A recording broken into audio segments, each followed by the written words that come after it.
Hello दोस्तों, स्वागत है आपका अपने ही यूट्यूब चैनल किस्से कहानियों की ऑडियो लाइब्रेरी पर। दोस्तों, हम सुन रहे हैं श्री शरत चंद्र चट्टोपाध्याय जी द्वारा रचित उपन्यास दत्ता का 15वां भाग। अच्छा, इससे पहले कि हम कहानी की ओर आगे बढ़ें, मैं आशा करती हूँ कि आपने अभी तक इस चैनल को सब्सक्राइब कर लिया होगा, और अगर नहीं किया है तो अभी कर लीजिए। तो चलिए शुरू करते हैं आज का भाग। लड़के के मुंह से सारी बातें सुनकर क्रोध से, विरक्ति से और आशा भंग होने की घोर निराशा से रास बिहारी का ब्रह्म ज्ञान और उसके संबंध का नकली चेहरा पल भर में खिसक कर गिर गया। वह तीखे कड़वे स्वर में बोल उठे, अरे भाई, हिंदू जो हम लोगों को नीच जात कहते हैं, सो झूठ थोड़े ही कहते हैं। हम ब्राह्मण हों या चाहे जो हों, आखिर कैवर्त ही तो हैं। कोई ब्राह्मण कायस्थ का लड़का होता तो भल मनसाहत भी सीखता। अपना भला बुरा किससे होता है किससे नहीं, वह व्यवहारिक ज्ञान भी उसे पैदा हो गया होता। जाओ, अब खेतों में हल बैल लेकर अपने कुल का काम करते फिरो। उठते बैठते तोते की तरह पढ़ाया सिखाया कि भले भले विवाह हो जाने दो, उसके बाद जो जी में आए करना। लेकिन तुमसे संतोष नहीं किया गया, तू चला उस पर हुक्म चलाने। वह ठहरी राय वंश की लड़की, हरि राय की नातिन, जिसके डर से शेर बकरी तक एक घाट पर पानी पीते थे। तू हाथ बढ़ाकर उसकी नाक में नकेल डालने चला। मूर्ख कहीं का। मान सम्मान गया, इतनी बड़ी जमींदारी की आशा गई। हर महीने में 200 रुपए वेतन के नाम से जो वसूल हो रहा था वह भी गया। जा, अब किसान के लड़के खेत पानी करके गुजर कर। अब तू मेरे पास आया है आंखें रंग कर उसके नाम शिकायत करने। जा जा, मेरे सामने से चला जा, अभागे, बदमाश, शैतान। विलास ने स्वयं भी समझ लिया था कि अगर यह घटना ना होती तो अच्छा होता। बाप की भीषण उग्र मूर्ति देखकर उसकी सारी तेजी, उछल कूद बुझकर पानी हो गई। फिर भी ज्यों ही उसने कुछ कैफियत देने की कोशिश करनी चाही, वैसे ही क्रुद्ध पिता तेजी के साथ अपने कमरे में चले गए। लेकिन रास बिहारी गुस्से से लड़के से चाहे जो कह दें, लेकिन काम के समय क्रोध में जल्दबाजी करके काम मिट्टी कर देने वाले नहीं थे। आलस्य करके भी कभी उद्देश्य को नष्ट नहीं करते थे।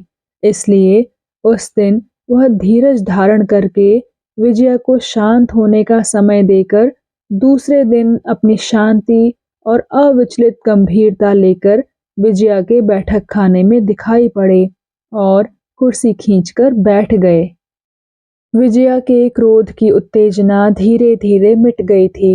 वह अपने असंयत रूखेपन और निर्लज्ज ढिठाई को याद करके लज्जा से भरी जा रही थी।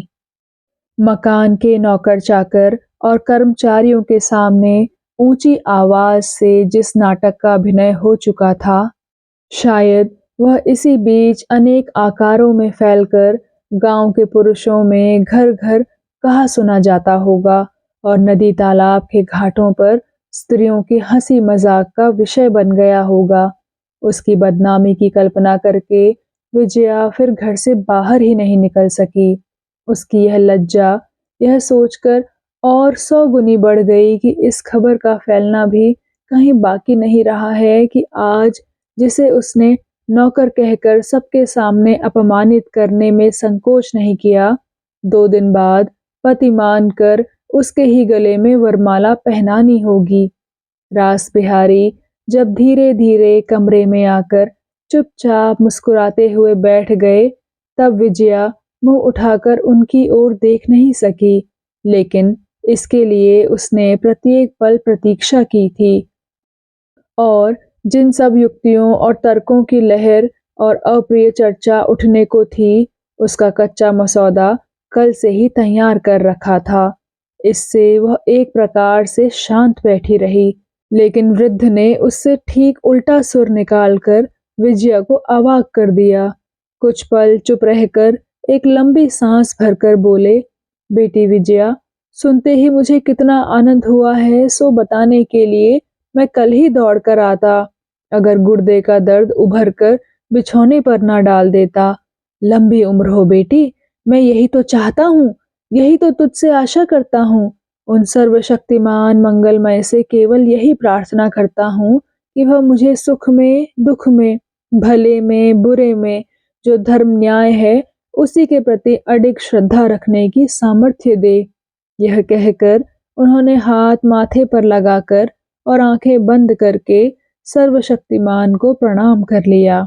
फिर आंखें खोलकर उत्तेजित स्वर में कहने लगे, लेकिन यह बात किसी भी प्रकार सोच नहीं पाता विजया कि विलास मेरे समान सीधे, भोले, उदासीन व्यक्ति का लड़का होकर इतना बड़ा पक्का कामकाजी कैसे बन बैठा, जिसके पिता में आज भी संसार के कामकाज का ज्ञान, लाभ हानि का विचार पैदा नहीं हुआ। वह इतनी सी ही उम्र में ऐसा पक्का कामकाजी किस तरह हो गया? क्या उनका खेल है? क्या संसार का रहस्य है? कुछ भी तो समझने का उपाय नहीं है बेटी। कहकर आंखें मूंद कर उन्होंने फिर सिर झुका लिया। विजया चुपचाप बैठी रही। रास बिहारी थोड़ी देर चुप रहकर कहने लगे, लेकिन अति किसी भी बात की अच्छी नहीं होती। जानता हूँ कार्य साधन ही विलास का प्राण है। इस स्थान पर वह अंधा है। कर्तव्य कर्म की अवहेलना उसके हृदय में शूल के समान चुभती है। लेकिन इसलिए क्या मानवीय व्यक्ति का सम्मान नहीं रखा जाएगा? दयाल जैसे व्यक्ति की गलती क्षमा करना क्या आवश्यक नहीं है? जानता हूँ अपराध छोटे बड़े, धनी निर्धन का विचार नहीं करता, लेकिन क्या इसी से उसे अक्षर अक्षर मानकर चलना होगा? सब समझता हूँ। काम न करना भी दोष है। सूचना दिए बिना गैर हाजिर रहना भी अन्याय है। ऑफिस का अनुशासन भंग करना भी ऑफिस के अधिकारी के पक्ष में अपराध है। लेकिन दयाल को भी क्या? नहीं बेटी, हम बूढ़े भी हैं, हम में वह तेज भी नहीं है, वह शक्ति भी नहीं है। साहब लोग विलास की कर्तव्य निष्ठा की कितनी ही प्रशंसा करें, उसे कितना ही बड़ा समझें, हम अच्छा नहीं कह सकते। अपना लड़का है, इसलिए तो झूठ नहीं बोल सकता बेटी। मैं कहता हूँ काम ना हो, 2 दिन बाद ही हो जाता, 10 रुपयों की हानि ही हो जाती। लेकिन क्या इतने से ही मनुष्य की भूल चूक, दुर्बलता क्षमा नहीं करनी चाहिए? तुम्हारी जमींदारी के हित अनहित में ही विलास का पूरा मन लगा रहता है। लेकिन मुझे गलत मत समझो बेटी। धन संपत्ति की रक्षा करना गृहस्थ का परम धर्म है। उसकी उन्नति करना और बड़ा धर्म है, क्योंकि उसके बिना संसार का हित नहीं किया जा सकता। विलास के हाथ से तुम्हारी दोनों की जिम्मेदारी दोगुनी चौगुनी, यहाँ तक कि 10 गुनी हो गई है। यह सुनकर मुझे रत्ती भर आश्चर्य नहीं होगा। हो भी यही हो भी यही रहा है। मैं इसी से उन अद्वितीय निराकार के श्री चरण कमलों में बराबर भीख मांगता हूँ कि उसकी उद्दंडता के लिए तुमने जो दंड दिया है, उसी से वह आगे के लिए सचेत हो जाए। संसार में क्या हम केवल काम करने ही आए हैं? काम के कारण क्या दया माया भूल जानी होगी? अच्छा ही हुआ बेटी, आज उसे तुम्हारे ही हाथ से सर्वोत्तम शिक्षा पाने का सुयोग मिला। विजया चुप बैठी रही। रास बिहारी ने जैसे अपने आप ही मग्न रहकर जरा हंसकर कोमल स्वर में कहा, मेरी दोनों संतानों में एक प्रचंड कमी है और दूसरी का हृदय स्नेह, ममता और करुणा का झरना है। एक काम में पागल है, दूसरा दया माया में। कल से यही सोच रहा हूँ कि भगवान जब इन दोनों की जोड़ी मिलाकर रथ चलाएंगे, तब दुख भरे संसार में स्वर्ग ही उतर आएगा। और आश्चर्य है कि धर्म के प्रति भी उसका प्रेम साधारण नहीं है। मंदिर प्रतिष्ठा के लिए उसने कितना जी तोड़ श्रम किया है, जैसे ब्रह्म धर्म को छोड़कर और कोई उद्देश्य ही ना हो। मैं तुम्हारे हृदय को भी आरसी के समान स्पष्ट देख रहा हूँ। तुम्हारे साथ ही तो उसकी सारी भलाई निर्भर है। उसकी शक्ति, तुम्हारी बुद्धि, तभी तो दोनों का जीवन सार्थक होगा। बेटी, पूछता हूँ, इतनी चिंता, इतना ज्ञान, भविष्य को सफल बना सकने की इतनी बड़ी बुद्धि तुमने इतने दिन कहाँ छिपा रखी थी? विजया का संपूर्ण बदन सिहर उठा, लेकिन वह चुपचाप बैठी रही। रास बिहारी चौंक कर बोले, अरे 10 बज गए, मुझे तो दयाल की पत्नी को देखने जाना है। विजया ने धीरे से पूछा, अब वह कैसी हैं? रास बिहारी ने कहा, अच्छी ही हैं, कहकर दरवाजे की ओर दो एक कदम बढ़ाकर सहसा रुककर बोले, लेकिन असली बात तो अभी कहीं भी नहीं। इसके बाद वह लौटकर अपने स्थान पर बैठकर कोमल स्वर में बोले, अपने इस बूढ़े काका का एक अनुरोध तुम्हें मानना होगा। बोलो, मानोगी? संतान का यह दुलार माँ को रखना ही होगा। बोलो, रखोगी? विजया ने धीमी आवाज में कहा, बोलिए। रास बिहारी ने कहा, उसने केवल अपनी नींद ही नहीं त्याग दी है, पश्चाताप से वह जला भी जा रहा है। लेकिन बेटी, इस संबंध में तुम्हें थोड़ा कड़ा होना पड़ेगा। कल अभिमान के कारण वह नहीं आया, लेकिन आज नहीं रुक सकेगा। उसे तुम क्षमा कर दो। तुमने अन्याय का जो दंड उसे दिया है, कम से कम एक दिन और भोग ले। विजया के मुंह पर आश्चर्य देखकर वह कुछ हंसे, फिर स्नेह से भीगे स्वर में बोले, तुम्हें स्वयं कितना कष्ट हो रहा है, यह क्या मुझसे छिपा है बेटी? तुम्हें क्या मैं पहचानता नहीं? तुम मेरी ही तो बेटी हो। जानता हूँ तुम उसकी अपेक्षा अधिक कष्ट पा रही हो, लेकिन अपराध का पूरा दंड मिले बिना प्रायश्चित नहीं होता। यह गंभीर दुख वह और सहन ना करेगा तो मुक्त नहीं होगा।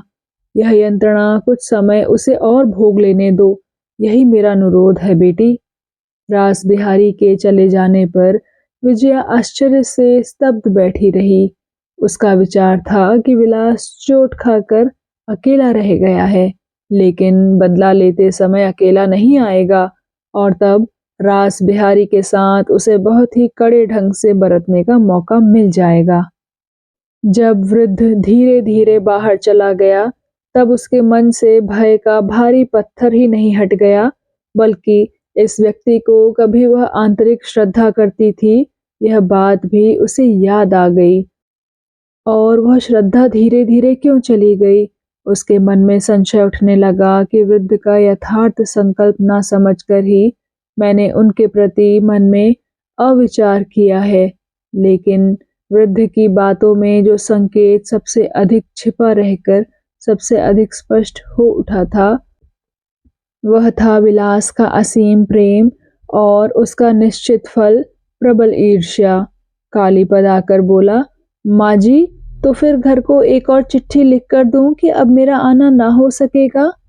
विजया बोली, अच्छा। कालीपद जाने लगा तो विजया ने उसे बुलाकर लज्जा और दुविधा के साथ कहा, ना हो तो मैं कहती हूँ कालीपद, चिट्ठी जब लिखी दी है तब महीने के लिए घर हो ही आओ।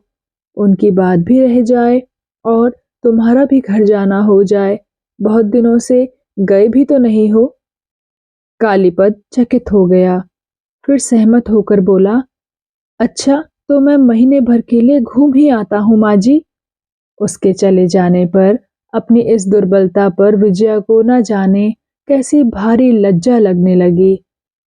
फिर भी वह उसे लौटाकर मना नहीं कर सकी। तो दोस्तों, कैसा लगा आपको आज का भाग? कृपया कमेंट सेक्शन में आकर ज़रूर बताइएगा।